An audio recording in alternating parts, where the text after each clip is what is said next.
66% of United States residents' public water is fluoridated. It is known to have tremendous effects on bone cancer, joint problems, bone weakness, lowered estrogen and testosterone levels, and dental fluorosis, which is yellowing of the teeth and pitting in the enamel.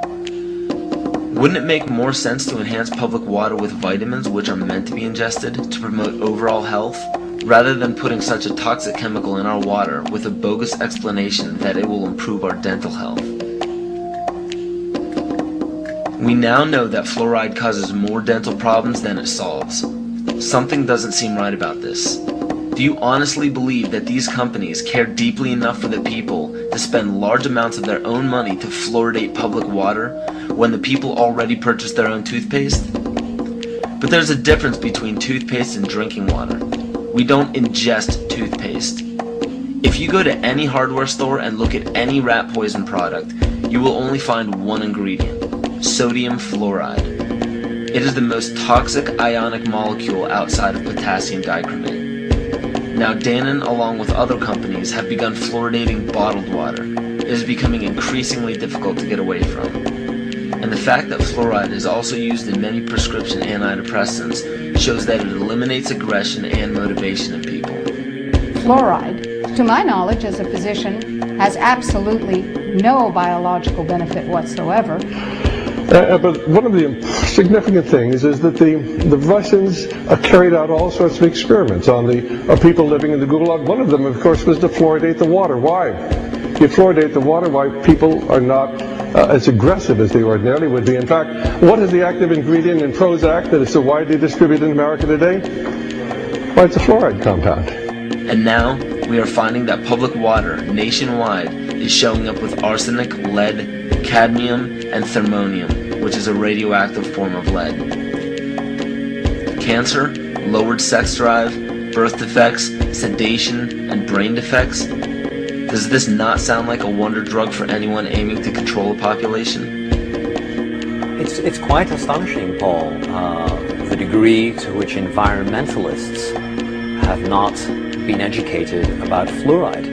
You know, people have an unconscious trust in their doctor or their dentist, and if you can persuade doctors and dentists that fluoride is safe and good, then you're able to reach the rest of the nation. People believe their doctors and dentists, and that was a way of promoting fluoride for Bernays. Fluoride was killing their cattle, destroying their crops.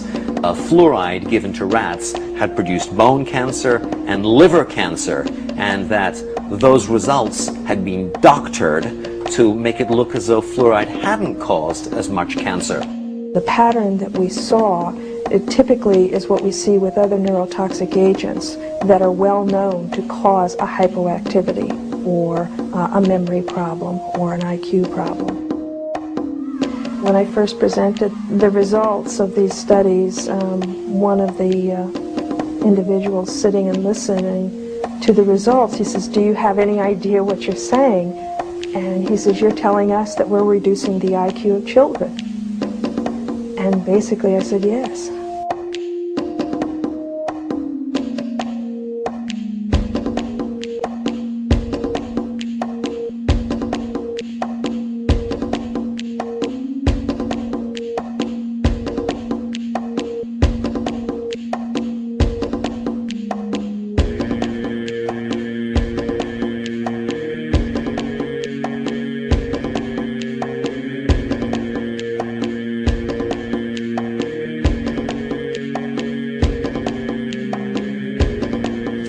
Aspartame, the artificial sweetener found in almost every low-sugar or sugar-free product on the market.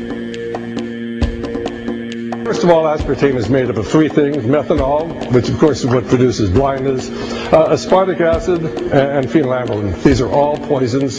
Aspartic acid, of course, produces brain lesions. This was known back in the early 1970s. Methanol produces blindness. Phenylalanine is what you see certain in the brain, and in high doses it produces trauma. We're not making this all up. The FDA did publish back in, I think it was in the 80s, they did publish the 92 potential side effects of aspartame. And they do, these side effects are quite, are extremely serious. Things like dizziness, problems with balance, abdominal pain and cramps, changes in vision, seizures and convulsions, etc., etc. Yet despite all of these harmful effects, Donald Rumsfeld pushed it out into the stores in over 5,000 products when he was CEO of Cearly, the company that manufactured aspartame.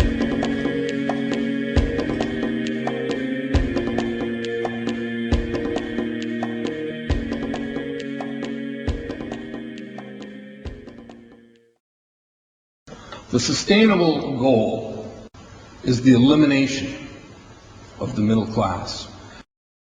The world cannot support 6 billion people.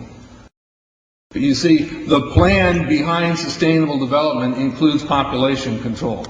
It's a program for land use control, education control, and population control. The leaders of the sustainable movement say that the world's human population should not exceed 500 million people. That's a 93% reduction of today's population levels.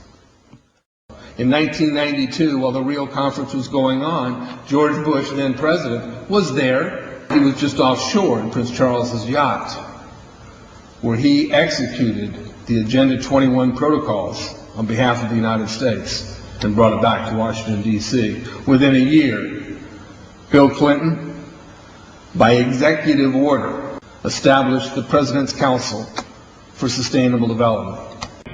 In 1996, Bill Clinton set up the President's Council on Sustainable Development.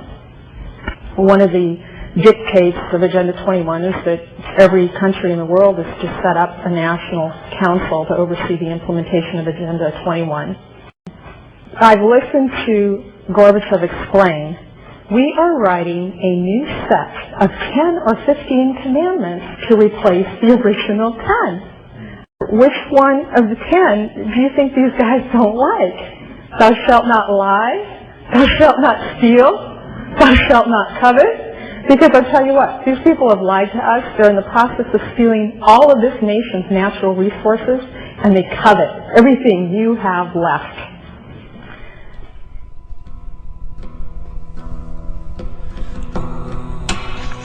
To explain the map, the red are areas that are to be off limits to human beings.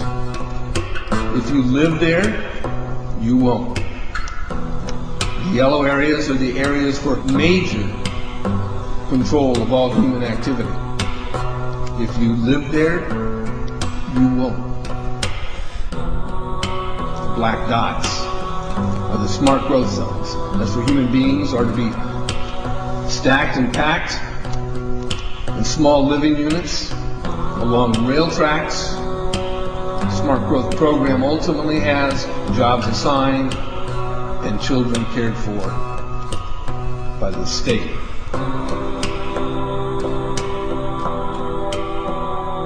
And in conjunction with Codex Alimentarius, food will be limited and water consumption will be decreased to 10 gallons per day per person. That is over a 90% reduction in people's average daily water consumption. And along with shortages of food and water, the food we will be provided with will be genetically manipulated and nutrient deficient. Genetic manipulation of food causes complications in metabolizing and utilizing food for energy. In June of 2003, scientists reported that the gene sequence of the inserted genes into crops had actually changed their order. They had re-scrambled. So the genetic inserts are not stable. Another laboratory confirmed this and found that it had changed in the same varieties in different ways that they had tested. So not only is it unstable and changing, it's not even uniform in the way it's changing. This is incredibly dangerous. Nutrient deficiencies due to Codex's planned vitamin and mineral ban will cause billions of preventable diseases. Both of these will ultimately lead to billions of deaths.